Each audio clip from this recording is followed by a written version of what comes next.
क्या आपके भी माथे से यहाँ से बाल झड़ना स्टार्ट हो गया है, या फिर ये जो टेम्पोरल पार्ट है यहाँ से आपके बाल गायब होना शुरू हो गए हैं? अगर इसका जवाब हाँ है तो आज का हमारे ये वीडियो हमारे उन सभी व्यूअर्स के लिए है जो कि इस समस्या से ग्रसित है।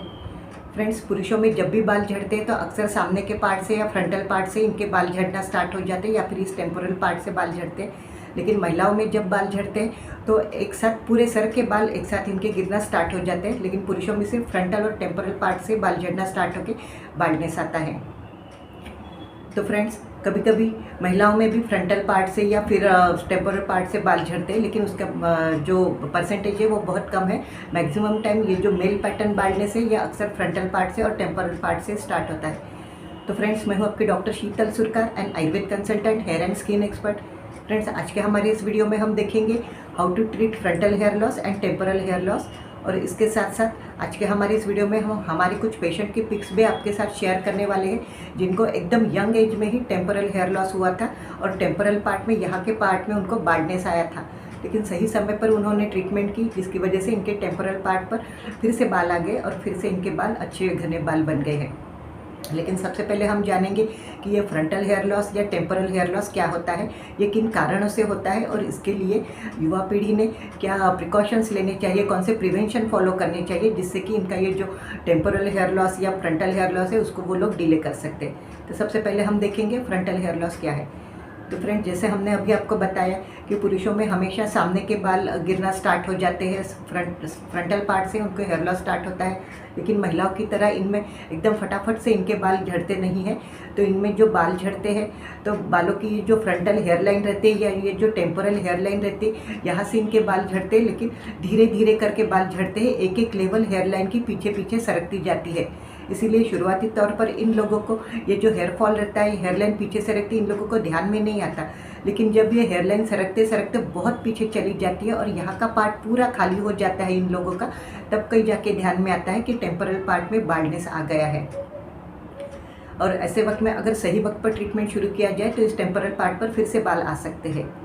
फ्रेंड, जैसे युवा पीढ़ी में जो हेयर फॉल होता है आजकल, तो उसका कोई एक स्पेसिफिक रीज़न नहीं है, कई सारे कारण इसके पीछे रहते हैं। कई सारे कारणों से युवा पीढ़ी में आजकल सिर्फ 22-23 साल के लड़कों में हेयर फॉल स्टार्ट हो गए, जिसकी वजह से इन यंग एज में इन लोगों में बाल्डनेस देखने को मिलता है।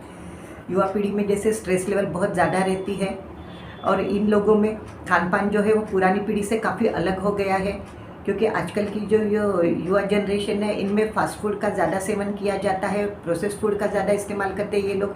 इसकी वजह से इन लोगों में एकदम यंग एज में ही हेयर फॉल स्टार्ट हो गया है। इसके साथ साथ ही बहुत सारे युवाओं में आजकल इस जनरेशन में स्मोकिंग भी बहुत ज़्यादा देखने को मिलता है। स्मोकिंग की आदत भी इन लोगों में बहुत जल्दी पड़ जाती है, जिसकी वजह से भी इनमें हेयर लॉस कम उम्र में ही स्टार्ट हो गया है। इसी के साथ साथ आनुवंशिकता या फिर हेरिडिटरी कैरेक्टर जिसको हम बोलते हैं, जैसे पिता के बाल अगर जल्दी झड़ गए हो तो उनके जो बेटे रहते हैं उनके भी बाल जल्दी एकदम यंग एज में झड़ना स्टार्ट हो जाते हैं।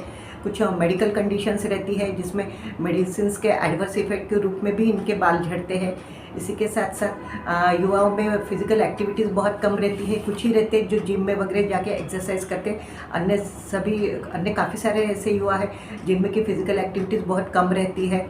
और इसके साथ साथ ही युवाओं में आजकल बालों को स्टाइल करने के लिए हेयर जेल, हेयर स्प्रे और स्टाइलिंग सॉल्यूशन का बहुत ज़्यादा प्रयोग किया जाता है। कई बार तो ये देखने को मिलता है कि डेली बेसिस पर ये लोग हेयर जेल और स्टाइलिंग सॉल्यूशन का इस्तेमाल करते हैं, जिसकी वजह से इनमें जो केमिकल रहते हैं उसके एडवर्स इफेक्ट की वजह से यंग एज में ही इन लोगों में बाल्डनेस आ जाता है। इसी के साथ साथ कुछ युवा जैसे हेयर ड्रायर का भी डेली बेसिस पर इस्तेमाल करते हैं। जैसे हेयर वॉश करने के बाद बालों को सुखाने के लिए हेयर ड्रायर से बालों को सुखाते हैं, उससे सेट करते हैं, लेकिन डेली बेसिस पर हेयर ड्रायर का इस्तेमाल करना अच्छा नहीं रहता, क्योंकि इससे उनके जो हेयर रूट रहते हैं वो एकदम कमज़ोर होते हैं और यंग एज में सिर्फ 22-23 साल से ही इनको हेयर फॉल स्टार्ट होकर बाल्डनेस आ जाता है। तो फ्रेंड्स, ये हमारे कुछ पेशेंट के फ़ोटोज़ हैं जो हम आपके साथ अभी यहाँ पर शेयर कर रहे हैं। ये लोग एकदम यंग एज के हैं, 22 साल से लेकर 25 साल की उम्र के ये पेशेंट है हमारे, जिनको टेम्पोरल पार्ट में यहाँ पूरी तरह से बाल्डनेस आया था, लेकिन इन लोगों ने सही समय पर ट्रीटमेंट स्टार्ट करवाई, जिसकी वजह से इनका टेम्पोरल पार्ट में होने वाला हेयर फॉल तो रुक गया, साथ में इनको नए बाल भी आ गए। ये देखिए, ये हमारे पेशेंट के कुछ फ़ोटोज़ है। ये बिफोर ट्रीटमेंट का फ़ोटो और ये है आफ्टर ट्रीटमेंट का फ़ोटो। देखिए, आफ्टर ट्रीटमेंट में इनके जो टेम्पोरल पार्ट है उस पर फिर से नए बाल आ गए हैं। ये भी हमारे पेशेंट के फ़ोटो है। इनको हेरिडिटरी यानी कि आनुवंशिकता की वजह से इनको टेम्पोरल पार्ट में हेयर लॉस हुआ है और टेम्पोरल पार्ट में इनको बाल्डनेस आ रहा था, लेकिन सही समय पर इन्होंने ट्रीटमेंट किया। ये देखिए इनका बिफोर ट्रीटमेंट का फ़ोटो और ये है इनका आफ्टर ट्रीटमेंट का फ़ोटो। आफ्टर ट्रीटमेंट में सही समय पर ट्रीटमेंट लेने की वजह से इनका जो टेम्पोरल पार्ट में बाल्डनेस आया था वो काफ़ी हद तक कम हो गया है। ये देखिए दोनों फोटोज़ हमारे पेशेंट के। तो फ्रेंड्स, इस तरह से आज हमने यहाँ पर आपको फ्रंटल हेयर लॉस क्या है, टेम्पोरल पार्ट का हेयर लॉस क्या है, इसके बारे में जानकारी दी है और वो किन कारणों से होता है ये भी हमने आपको बताया है। क्योंकि इन लोगों ने अगर सही समय पर ट्रीटमेंट स्टार्ट कर दी तो मेडिसिन के साथ साथ आयुर्वेदा में कुछ ऐसी वनौषधियाँ हैं जिनका लेप लगाने से इस टेम्पोरल पार्ट पर अगर उनका लेप लगाया जाए उन वनौषधियों का मेडिसिन के साथ है तो इनका टेम्पोरल पार्ट का हेयर फॉल तो रुक जाता है, साथ में इनको नए बाल भी आ जाते हैं और टेम्पोरल पार्ट में इनके फिर से नए बाल ग्रो करके ये पार्ट उनका फिर से बालों से भर जाता है। तो फ्रेंड्स, अगर ये युवा पीढ़ी स्टार्टिंग से ही कुछ प्रिकॉशंस ले, कुछ प्रिवेंटिव मेजर को अपनाए तो यंग एज में जो 22-23 साल से इनको बाल्डनेस आना शुरू होता है उसको ये लोग काफ़ी हद तक डिले कर सकते हैं। इसीलिए युवा पीढ़ी ने अपने भोजन में प्रोटीन का इंटेक ज़्यादा से ज़्यादा मात्रा में बढ़ाना चाहिए। अपने डेली डाइट में या हर रोज़ के भोजन में इन्होंने दालें, हरी सब्जियां, अखरोट और दूध से बनी चीज़ों का ज़्यादा से ज़्यादा मात्रा में सेवन करना चाहिए। इसी के साथ साथ विटामिन डी और विटामिन बी का भी एक बार टेस्ट करवाना चाहिए। अगर ये कम हो तो इसका लेवल अपने डॉक्टर से कंसल्ट करके इसके लिए मेडिसिन स्टार्ट करके इसका लेवल हमेशा मेंटेन करके रखना चाहिए। स्मोकिंग की आदत हो तो उस आदत को इन लोगों ने बंद करना चाहिए। जो फास्ट फूड और प्रोसेस फूड आता है उसका इंटेक भी टोटली बंद करना चाहिए और घर की बनी हुई नेचुरल और जो न्यूट्रिशियस भरा फूड रहता है घर का उसको हमेशा इन्होंने लेना चाहिए। इसी के साथ साथ हर रोज़ रात को सोते वक्त सरसों के तेल से अपने स्कैल्प में इन्होंने मसाज करना चाहिए। के साथ साथ जो स्टाइलिंग जेल आते हैं, हेयर स्प्रे, हेयर जेल या स्टाइलिंग सॉल्यूशन आता है उनका इस्तेमाल पूरी तरह से बंद कर देना चाहिए। हेयर ड्रायर का इस्तेमाल बंद करना चाहिए।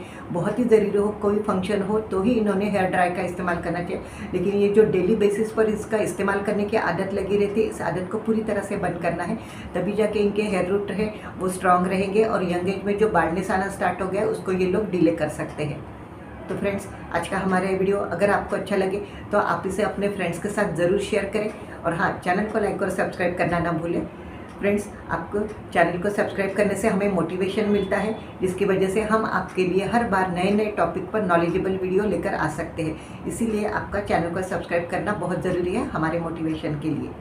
तो फ्रेंड्स, अगर आप भी किसी तरह से बाल झड़ने की समस्या से ग्रसित है, डैंड्रफ की समस्या से ग्रसित है या फिर सफ़ेद बाल, वाइट आईब्रो, वाइट आईलैशेस जैसी समस्या से ग्रसित है तो आप हमसे नीचे दिए गए हमारे ऑफिस नंबर पर मैसेज डालकर हमसे ऑनलाइन कंसल्टेशन ले सकते हैं और अपनी समस्या में हमसे सही सलाह पा सकते हैं और अपने लिए सही मेडिसिन पा सकते हैं, क्योंकि आपकी समस्या के अनुसार ही हम आपको सही मेडिसिन प्रोवाइड करते हैं और आपको आपकी ये जो हेयर प्रॉब्लम है इस समस्या से आपको बाहर निकाल सकते हैं। तो फ्रेंड्स, आज का हमारा ये वीडियो, ये टॉपिक यहीं तक था। मिलते हैं हमारे अगले नए वीडियो में नए टॉपिक के साथ। तब तक के लिए बाय बाय।